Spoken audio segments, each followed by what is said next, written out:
Éric Darche, bonsoir. Bonsoir. Ce soir, dans notre troisième volet de nos entretiens, nous allons parler des dépendances neurochimiques. Tu vas nous expliquer assez brièvement, toujours dans le format d'une demi-heure, comment fonctionne le cerveau, comment on peut tomber dans les dépendances neurochimiques et comment éviter d'y tomber et éventuellement de s'en sortir. D'accord. Voilà, je te laisse la parole. Alors en fait, comme je te le disais juste avant l'interview, euh, pour éviter, parce que c'est un sujet où il peut y avoir énormément d'interprétations, de subjectivité, puis les gens peuvent dire oui, là je suis d'accord, là je suis pas d'accord. Donc, pour éviter le plus possible les subjectivités dans mon explication, je vais essayer de prendre le plus possible de références factuelles telles que le fonctionnement du cerveau. Le cerveau, même si on peut le décliner avec de nombreuses approches et en plusieurs parties, il y a trois parties qui m'intéressent ici à développer.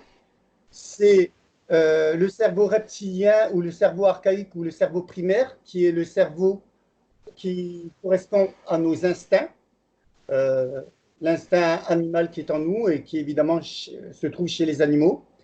Le cerveau limbique qui gère les émotions et le néocortex qui permet d'avoir une pensée complexe. Les animaux n'ont pas de néocortex et c'est ce qui fait la spécificité de l'être humain.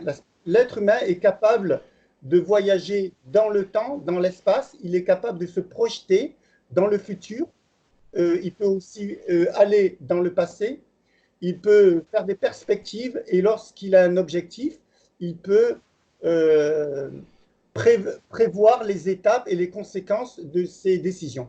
Ce qu'un animal, en principe, ne peut pas faire parce qu'il n'a pas de néocortex, il n'a pas cette capacité à se mouvoir dans l'espace et dans le temps. Cette spécificité du néocortex a des avantages et des inconvénients pour l'être humain. Il donne l'avantage d'avoir plus de libre arbitre par rapport aux instincts. Les animaux sont très liés aux instincts, alors que l'être humain, s'il sait maîtriser un minimum ses instincts, eh bien, il va pouvoir euh, bénéficier de ce néocortex, c'est-à-dire que ça va lui donner plus de libre arbitre dans les choix qu'il va faire.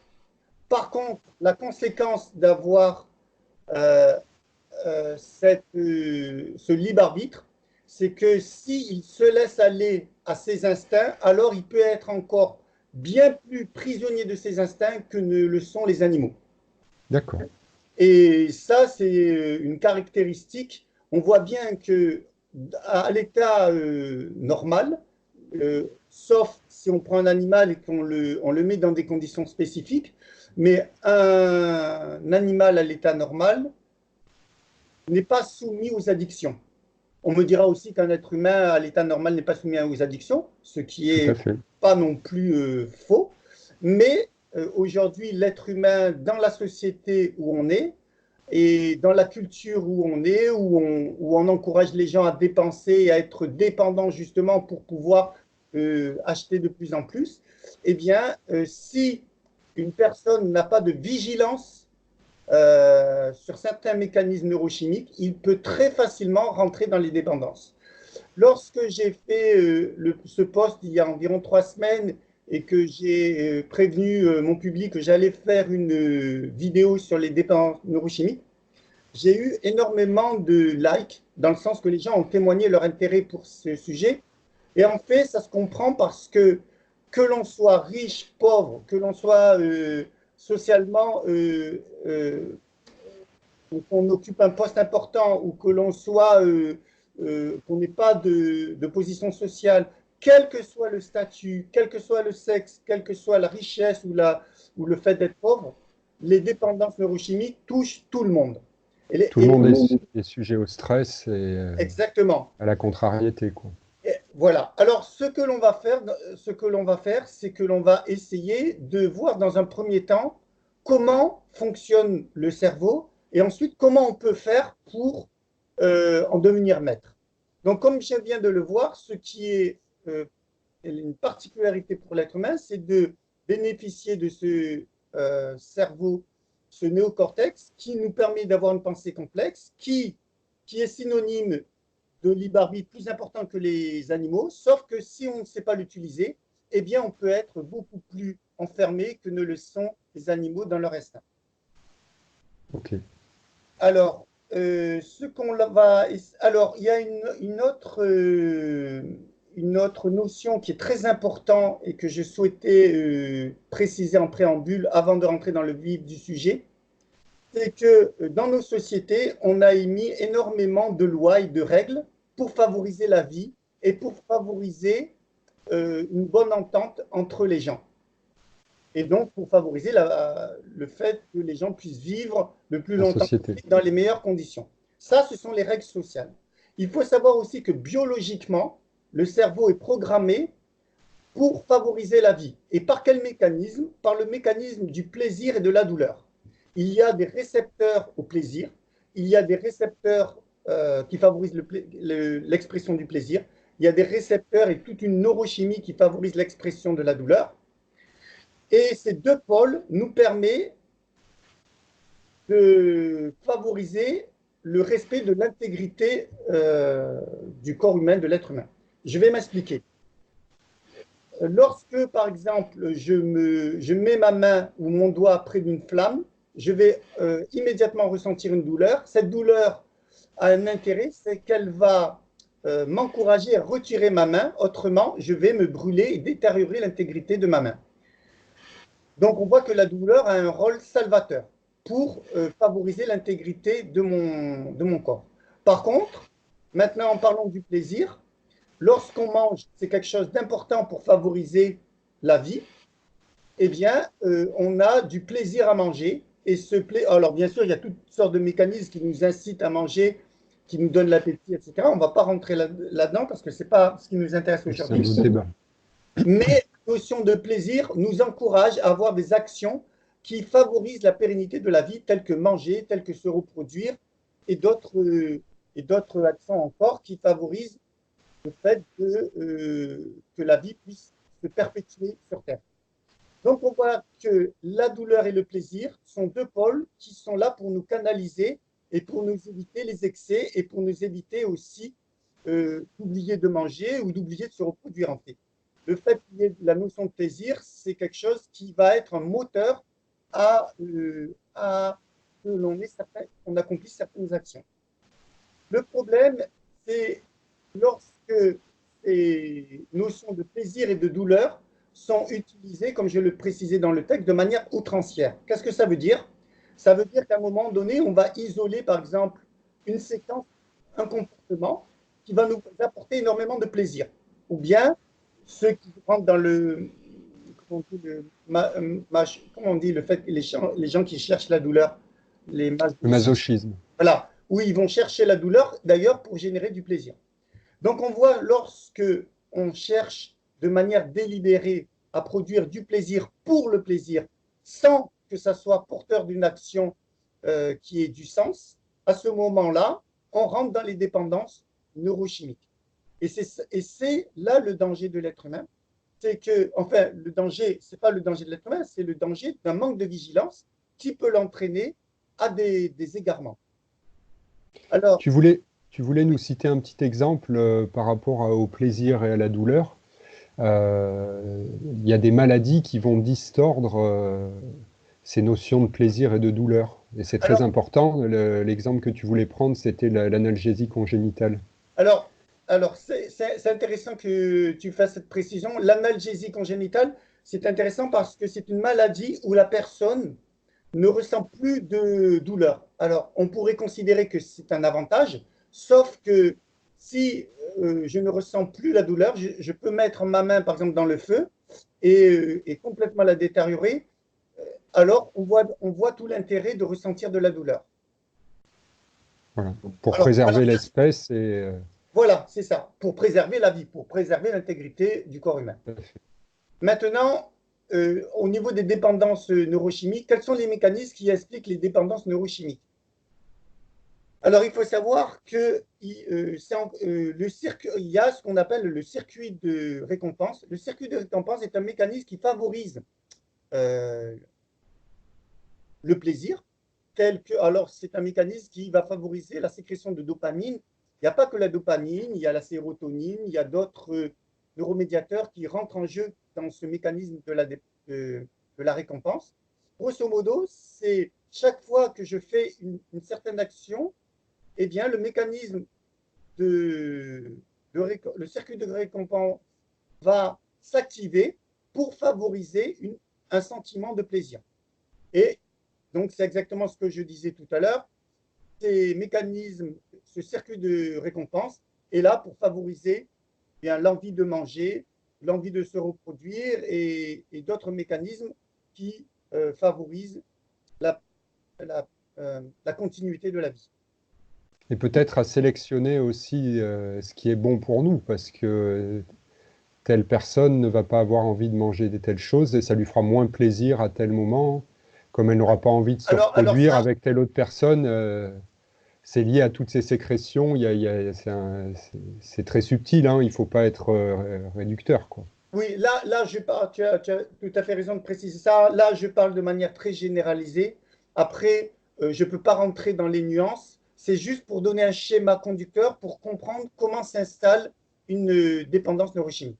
Donc, on vient de voir comment le cerveau était, comment le cerveau est composé. Il est composé de trois parties, dont une partie qui nous donne énormément de libre arbitre, c'est le cerveau limbique. Ensuite, on a vu que les notions de douleur et de plaisir sont importantes. Ce sont deux pôles extrêmes et qui nous permettent de favoriser des comportements qui vont nous encourager à garder, à conserver l'intégrité de notre organisme, de notre corps. Ensuite, on vient de voir les dépendances neurochimiques avec le circuit de récompense. récompense. Et maintenant, on va voir un petit peu les mécanismes qui favorisent les dépendances neurochimiques.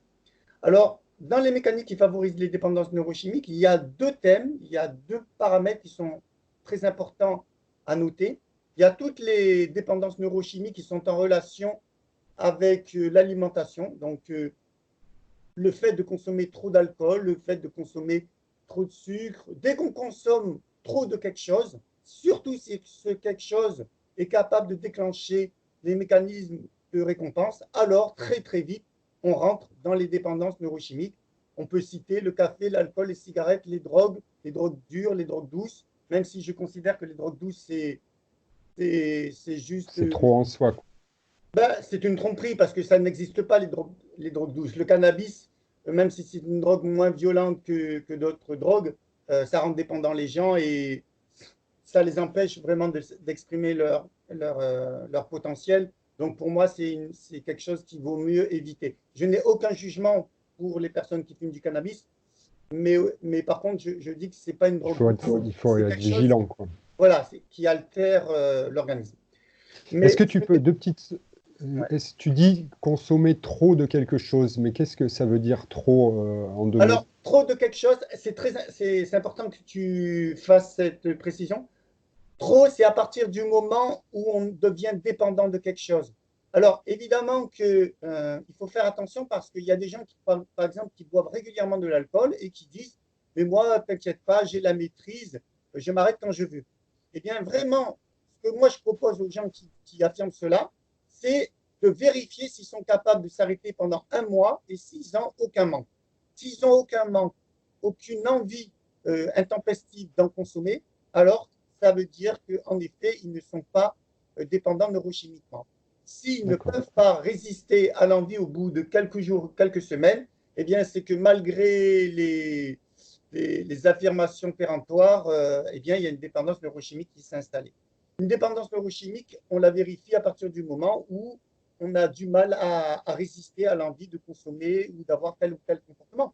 Parce qu'il faut savoir qu'il y a les dépendances neurochimiques qui sont en relation avec l'alimentation, il y a les dépendances neurochimiques qui sont en relation avec certains films violents ou pornographiques, et il y a les dépendances neurochimiques en relation avec des activités sportives où il y a des gens, des personnes qui sont véritablement droguées, alors que le sport permet de canaliser l'excès d'énergie ou l'excès d'agressivité, eh bien, l'excès de sport peut être complètement addictif, comme l'est n'importe quel autre comportement addictif.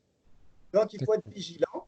même si le sport, on ne peut pas comparer le sport à l'usage du cannabis, parce que l'usage du cannabis est foncièrement mauvais.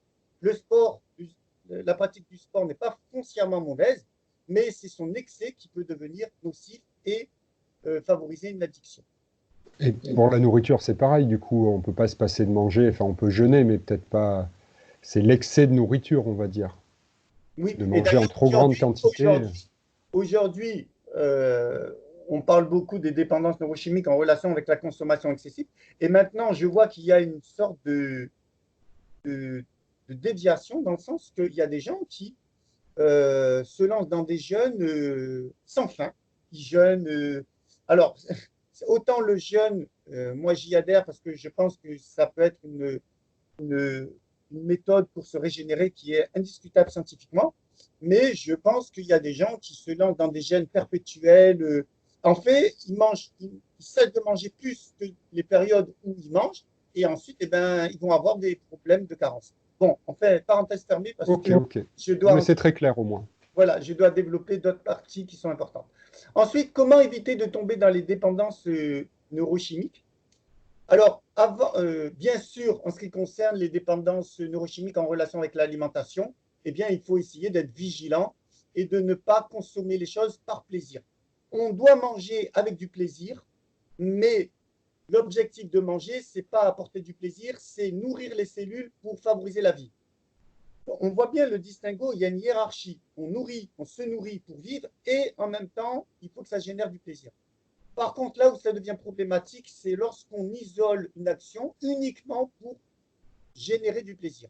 Alors là, ça devient problématique et c'est là que commencent les dépendances neurochimiques.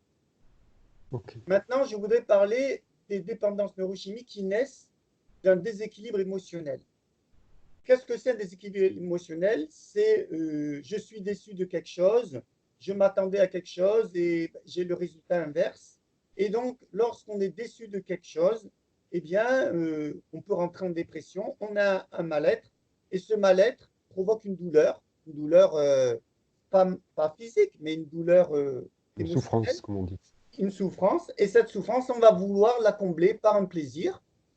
Ça peut être une consommation de Nutella, de quelque chose de sucré. En l'occurrence, Nutella, ce n'est pas forcément le meilleur choix alimentaire. Mais en tout cas, on va essayer de compenser cette souffrance par un plaisir. On peut fumer, on peut boire, on peut faire énormément de choses. Et on voit bien que euh, la gestion émotionnelle est quelque chose d'important pour pouvoir gérer et éviter de rentrer en dépendance neurochimique.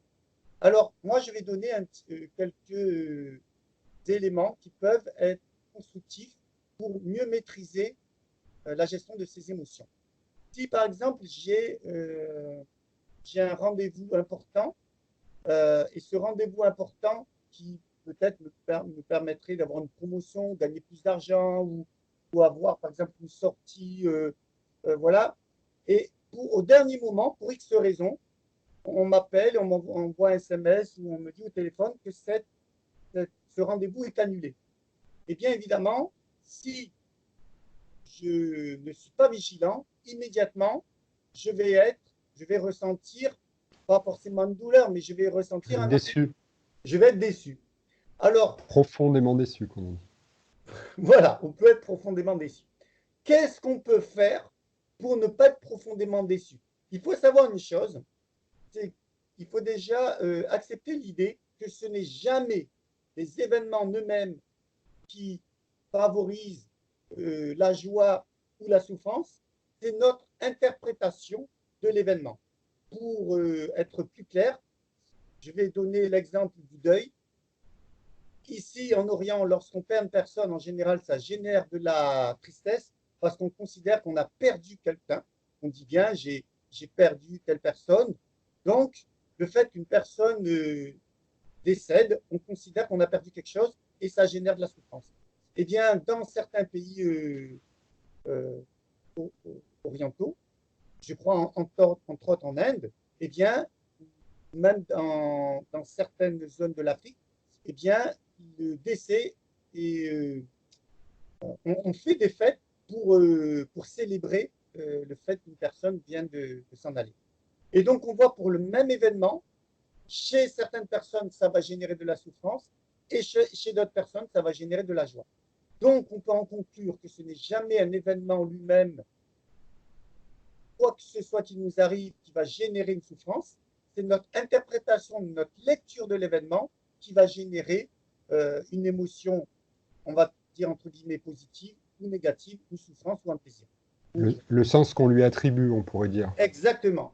Alors maintenant, je vais essayer de donner quelques... Je vais expliquer comment le cerveau fonctionne sur certains aspects du mécanisme émotionnel et ça va nous permettre éventuellement d'avoir quelques solutions pour mieux gérer nos émotions, pour mieux gérer nos soi-disant déceptions. On reprend l'exemple de tout à l'heure. Imaginons que ce rendez-vous auquel j'attendais beaucoup en termes de joie, de plaisir, ou le fait que ça m'apporte La reconnaissance. voilà, exactement, ou un gain matériel. Imaginons que ce rendez-vous soit annulé. J'ai soit la possibilité d'être très déçu, et très souvent, ben, on se laisse, on se fait piéger, on rentre dans ce mécanisme, ou bien je peux volontairement prendre du temps, conscientiser ce qui m'arrive pour prendre de la distance et, euh, et ne pas ressentir de souffrance. Alors, on peut me dire, ouais, mais c'est bien facile de dire ça, mais ce sont des mécanismes automatiques. Eh bien non, si on est conscient de certains mécanismes, on peut les maîtriser. Et voici quelques conseils que je donne. C'est ce qu'on appelle l'équilibre des perceptions.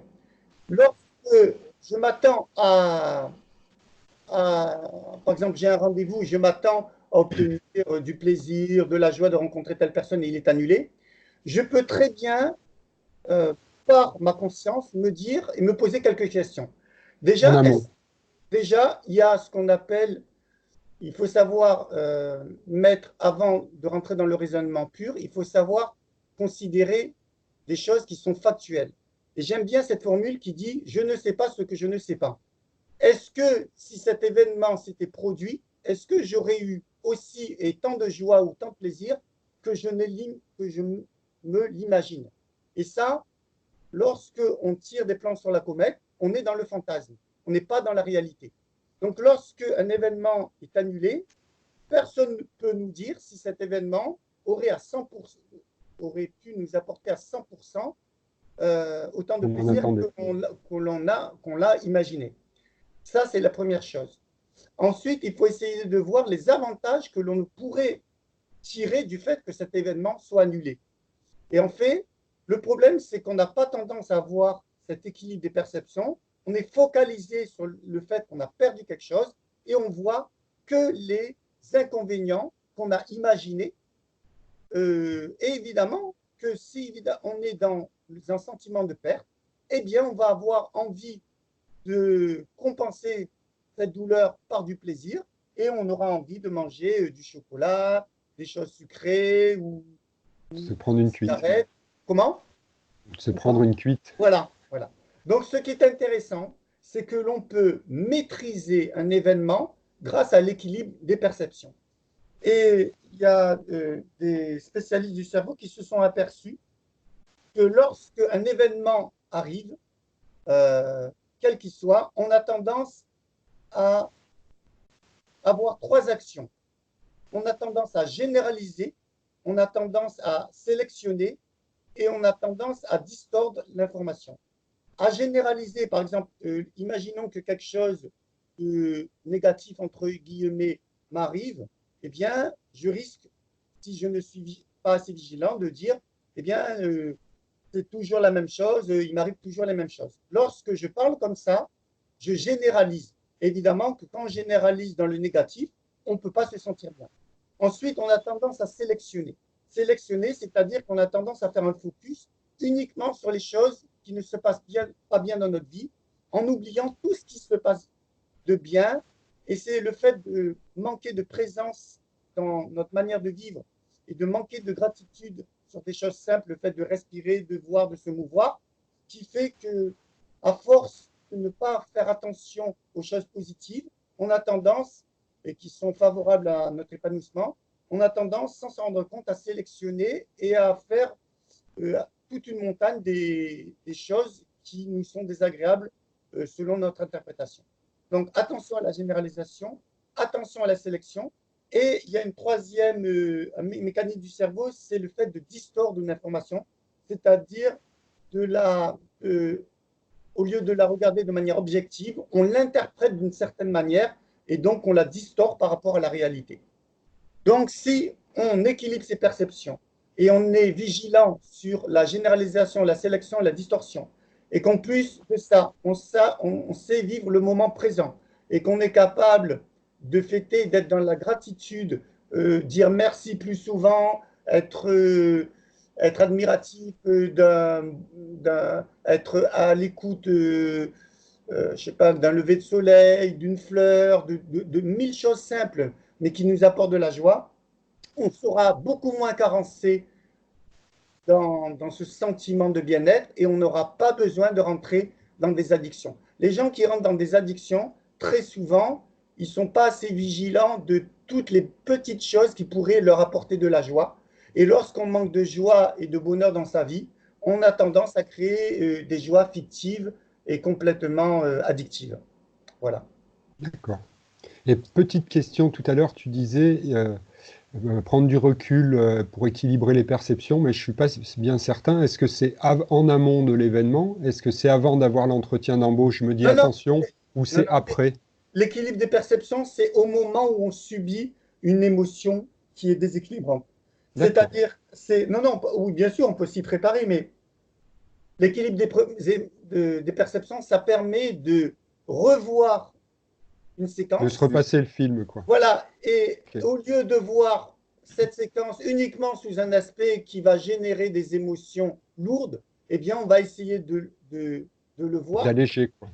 Voilà, et en se disant, mais c'est pas aussi terrible que ça, c'est moi qui fais un focus sur toutes les conséquences.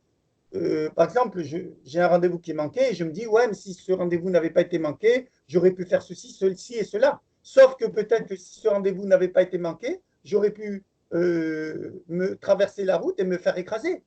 Je dis pas, évidemment, on va me dire, mais Eric, tu rentres dans des délires. Je ne sais pas ce que je ne sais pas. À partir du Hmm. moment où un événement n'est pas arrivé, on peut pas, on rentre dans le fantasme que de penser que cet événement se serait passé qu'avec 100% d'avantage. Donc, comme on ne sait pas l'avenir, autant la relativiser. Et l'intérêt de relativiser un événement, ça permet de nous soulager et de ne pas rentrer dans des souffrances et de, en fait, oui, c'est-à-dire de prendre de la distance avec cette mauvaise interprétation qui peut simplement nous encourager dans le mal-être. Et ensuite, quand on est dans le mal-être, on cherche des compensations. Ok. Donc, un win de perdu, 10 de retrouvé, peut-être, comme on Voilà, dit. voilà. Ça, c'est Ok. des formules un peu rapides, mais qui sont quand même intéressantes sur le message à retenir. D'accord. Donc, on vient de voir certaines étapes importantes. Euh, Tu voulais parler de l'exemple de l'Islande, je crois, alors voilà, l'Islande, c'est un exemple très intéressant parce que en Islande, à un moment donné, rapidement. le gouvernement s'est retrouvé devant un vrai problème, c'est que une quantité très importante de jeunes avaient tendance à boire tous les week-ends, mais de manière euh, Massive. excessive, et à fumer, à se droguer et à boire. Et le gouvernement a décidé de prendre ce problème à bras-le-corps. Et qu'est-ce qu'ils ont fait? Ils ont décidé déjà de faire en sorte que les jeunes ne restent pas oisifs. C'est le fait que les jeunes restent oisifs qu'à ce moment-là, la oisiveté, c'est comme une sorte de souffrance. C'est-à-dire qu'en fait, on cherche à tuer le temps, comme on dit. Et à ce moment-là, on peut rentrer dans des... On va consommer de l'alcool ou on va fumer, on va boire, on va se saouler. Et On en va fait, tromper l'ennui, quoi. voilà. Et le fait de faire ça, sur le moment, ça va apporter un peu de plaisir, mais ces plaisirs, malheureusement, ce sont des plaisirs très addictifs. Eh bien, le gouvernement islandais a décidé, d'une part, de faire en sorte que tous les jeunes soient occupés, c'est-à-dire que quand ils sortent de l'école, bien de développer de plus en plus d'activités créatrices, que ce soit ou bien sportives, le foot, ou bien des, des centres pour pouvoir s'exprimer, le théâtre, le chant, etc. Ils ont développé de plus en plus d'activités gratuites à disposition des jeunes. et il fallait que ce soit des activités qui soient des activités qui amènent, qui favorisent la sécrétion de dopamine, qui favorisent du bien-être. Alors, pas de manière à ce que le jeune rentre dans l'addiction inverse, mais puisque le jeune cherche une notion de plaisir, et au départ, c'est une notion de plaisir qui est quand même assez neurochimique, hein. Mais en même temps, il vaut mieux qu'un enfant fasse du sport de manière équilibrée, bien sûr, ou qu'il aille faire du théâtre, ou qu'il aille faire une activité créatrice qui lui apporte du plaisir, que apporter du plaisir avec des drogues Ou la télé, quoi. ou de l'alimentaire ou de la télé. Voilà. Donc on voit qu'avec un comportement plein de bienveillance et intelligent, on a su canaliser cette énergie, et cette énergie, au lieu qu'elle soit dans les addictions, eh bien, elle a pu s'exprimer dans des activités qui ont favorisé l'épanouissement des jeunes. Voilà. Et Alors, justement, oui. pour revenir à l'importance de l'alimentation, je sais que tu voulais nous parler des problèmes de la malbouffe, on va dire, qui elle-même peut être source d'addiction. Alors, c'est bien que tu me rappelles de ça parce qu'en fait, il y a un exemple une expérience qui a été faite. On a pris deux groupes de rats. Au premier groupe de rats, on lui a proposé de consommer des aliments sains, équilibrés, comme manger un rat avec des graines, etc. Et on lui a donné une écuelle d'eau et une écuelle d'alcool. Au deuxième groupe, on lui a donné l'alimentation fast-food, faite de saucisses, de glaces, de bonbons, et une écuelle d'eau et une écuelle d'alcool. Eh bien, le premier lot de rat qui avait bien mangé a bu de l'eau, il n'a jamais pris une seule goutte d'alcool. Et le deuxième lot de rat qui avait consommé l'alimentation fast-food, on appelle ça l'alimentation poubelle, Junk food.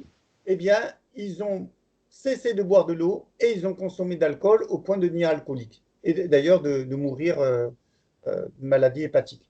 Donc, ce qui est intéressant, c'est que les carences nutritives et les carences nutritionnelles favorisent les dépendances neurochimiques pour les bonnes raisons que lorsqu'on est carencé, on a des déséquilibres au niveau des neuromédiateurs et qu'en prenant des drogues ou certains aliments, momentanément, on va créer un rééquilibrage des neuromédiateurs à propos desquels on est carencé et on va se sentir bien momentanément. Sauf qu'en faisant ça, on rentre dans des comportements addictifs et après, non seulement on a une alimentation déséquilibrée, et en plus de ça, on est devenu neurodépendant et on est dépendant à différentes addictions.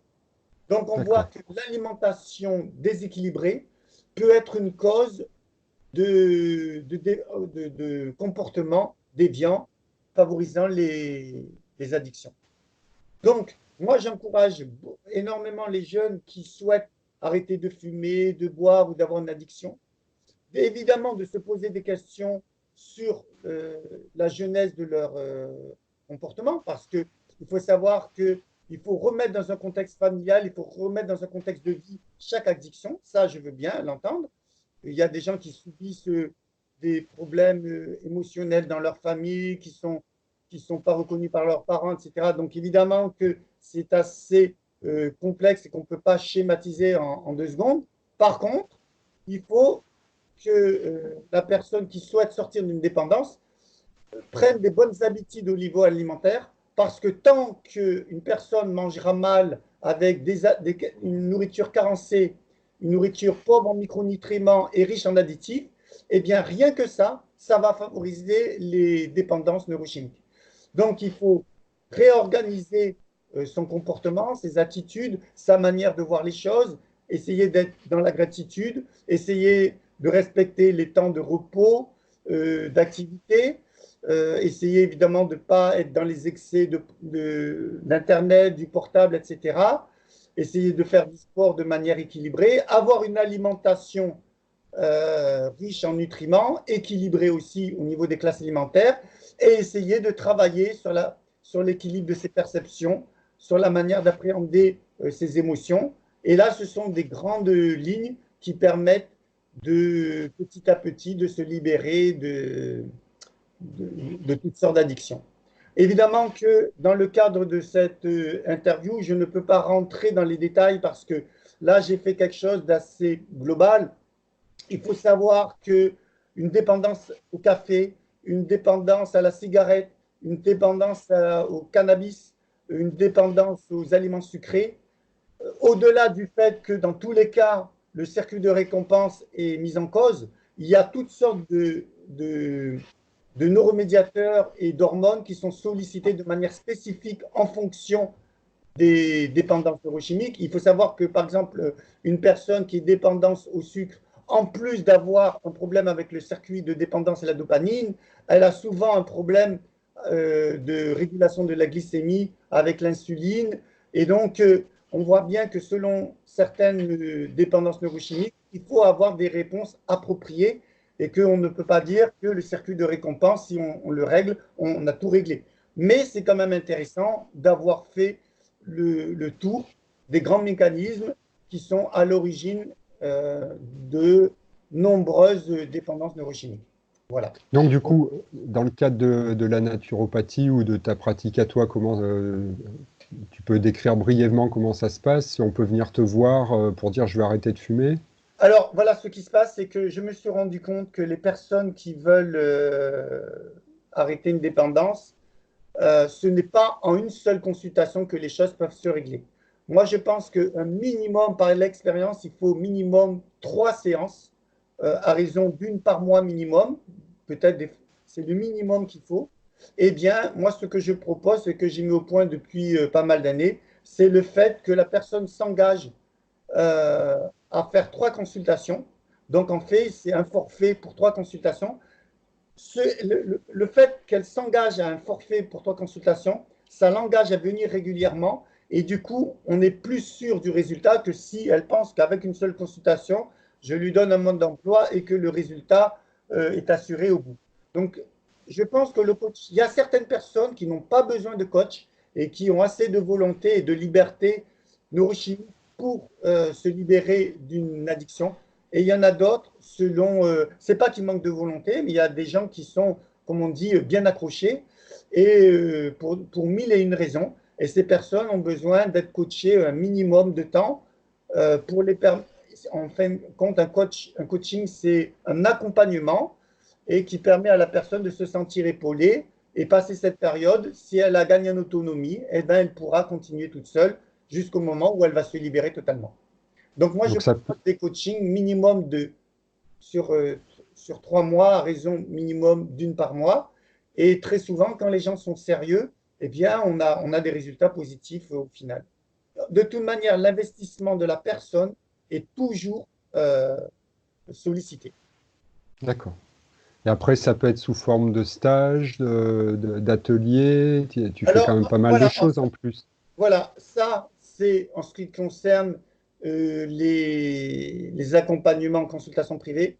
Moi, ensuite, avec Thomas Defranou, on organise, alors ça n'a rien à voir, mais ça peut être une manière de se libérer de certaines dépendances. On propose aussi des stages de jeunes, et ça, c'est sur une semaine. Et puis, on propose aussi des ateliers où on explique énormément de paramètres, tels que les paramètres qu'on vient de proposé ici, mais de manière beaucoup plus détaillée, sous forme d'ateliers, de stages.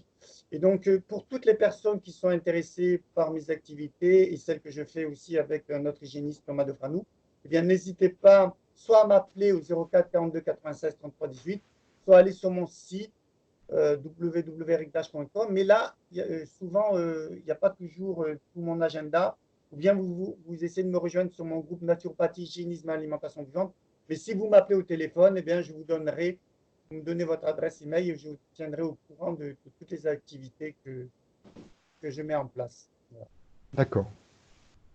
Bon, mais je crois qu'on a à peu près fait le tour.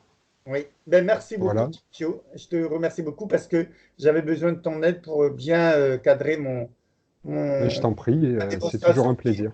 voilà, parce que en fait, c'est un peu complexe et j'avais la crainte d'oublier certains éléments. Non, non, mais impeccable. Je te remercie. Voilà. À très bientôt. À très bientôt. Au revoir. Au revoir.